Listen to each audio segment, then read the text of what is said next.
전문가 연결해서 이번 지진의 특성은 무엇이고 여진 가능성은 없는지 자세히 살펴보겠습니다. 연세대 지구시스템과학과 홍태경 교수 전화로 연결돼 있습니다. 교수님 안녕하십니까? 네, 안녕하세요.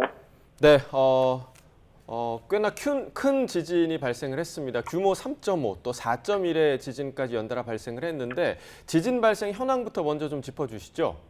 예, 규모 3.5 지진이 오늘 아침 8시 27분 33초경에 지진이 발생을 했고요. 뒤이어서 16초 만에 규모 4.1 지진이 바로 같은 단층에서 지진이 발생을 했습니다. 그래서 지진은 앞선 지진에 의해서 뒷지진이 연결해서 발생한 것으로 보이고요.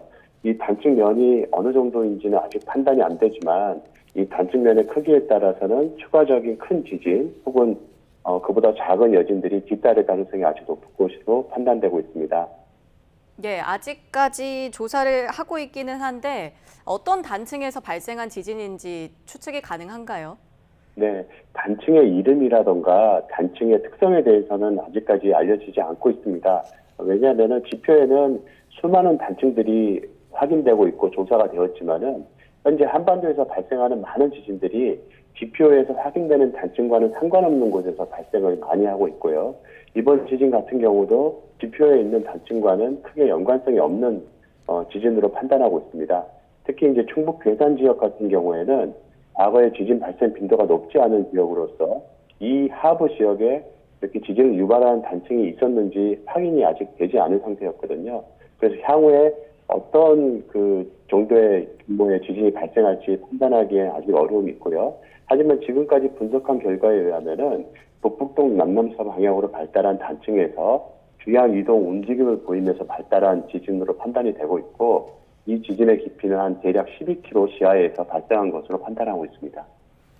네, 자 규모가 지금 4.1, 또 3.5, 그리고 16차례 지금 지진이 발생한 것으로 전해지고 있는데 규모 4.0대 지진이 한반도에서 지진 가운데 어느 정도 규모라고 볼 수 있습니까?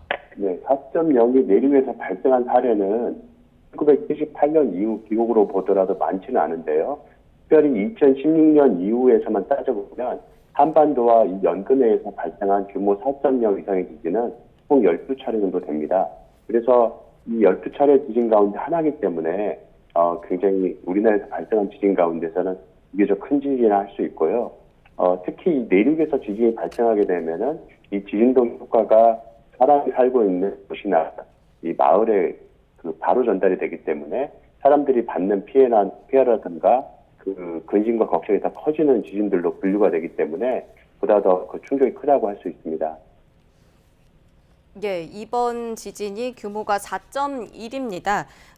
작년 12월 제주에서도 규모 4.9의 지진이 있었는데 규모가 4.0이 넘어가면은 사람들이 느끼는 피해 정도는 어느 정도 되나요? 우리가 일반적으로 규모 3.0 이상의 지진들을 유감 지진이라고 합니다. 유감 지진은 지진이 발생을 하면 사람들이 그 지진 발생했음을 인지할 수 있다라고 하는 정도인데요. 근데 규모 4.0 정도 되게 되면은 이제 피해도 동반하게 되는데요. 규모 4.0 이상의 지진이 만약에 그 지하에서 아주 지표와 가까운 곳에 발생을 하면 지표에 이제 피해가 크게 연결이 되는 일이 벌어집니다. 이번 지진 같은 경우에는 진도가 5 정도 되는데 진도 5 정도 되면은 건물이 크게 흔들리거나 일부 건물 같은 경우에는 파손이 이르를 수 있습니다. 하지만 그 진동은 크지 않아서 인명피해로 연결되기는 좀 어려운 수준이라 할 수 있는데요. 다행스럽게도 규모 4.1 이 지진이 비교적 깊은 깊이라고 할 수 있는 지하 12km 정도에서 발생을 했기 때문에 지표로 에너지가 전달이 됐을 때는 많이 약화된 상태로 전달이 돼서 피해가 적어질 수 있었습니다. 하지만 한반도에서 주로 발생하는 깊이라고 할 수 있는 지하 한 4km대에서 이번 지진이 발생을 했다면 지표에 다다른 에너지가 커서 피해가 크게 이를 수도 있는 상황이었습니다. 네, 그러니까 깊이가 깊었기 때문에 전달되는 진동이 상대적으로 좀 약했다 이런 설명이신데, 자 궁금한 게 앞으로 이제 여진이 더 있을 가능성도 있을까요?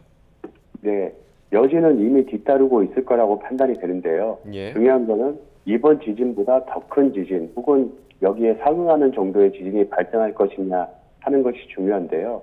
이번 지진을 유발한 단층의 자세라던가 깊이는 그 지진파 분석으로 즉각적으로 이루어질 수 있지만 이 지진을 유발한 단층의 크기는 아직까지 파악이 곤란한 상태입니다.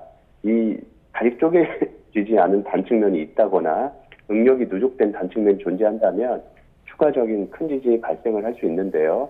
우리가 앞선 경주 지진 때 한 40여 분 간격을 두고 규모 5.1, 5.8 지진이 연달아 발생한 적이 있거든요. 당시 5.1 지진도 굉장히 컸는데 5.8 지진이 뒤이어서 발생한 바도 있습니다. 따라서 이번 지진 같은 경우도 뒤이어서 큰 지진이 발생할 가능성이 이 해당 지역 단층면의 크기에 따라 결정이 될 수 있고요. 그에 따라 아직까지는 단층면을 정확하게 알지 못하기 때문에 면밀하게 또 주의를 가지고 살펴봐야 되겠습니다. 예, 그래도 혹시 모를 여진에 대비하는 것이 중요해 보입니다. 마지막으로 지진이 발생하면 대피 요령 어떻게 해야 되는지 알려주시죠.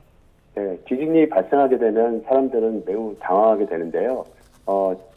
건물이 흔들릴 때 바로 나가려고 하기보다는 그 건물 내에서 안전한 곳에 몸을 숨기는 것이 먼저 우선되어야 됩니다. 탁자 밑으로 몸을 숨겨서 지진동이 가라앉을 때까지 기다리다가 건물의 흔들림이 멈추게 되면 보통 강한 지진이 발생을 하더라도 가까운 거리에서 지진파가 지나가는 데는 1분 내외밖에 걸리지 않기 때문에 1분 내외가 지나고 나서 건물이 안정화되면 빨리 대피하는 것이 필요하고요. 공터로 나가서 건물이 추가 붕괴되거나 하는 것을 피하는 과정이 필요하게 됩니다. 네, 연세대학교 지구시스템과학과 홍태경 교수와 함께 지진과 관련된 이야기 나눠봤습니다. 오늘 말씀 고맙습니다. 네, 감사합니다.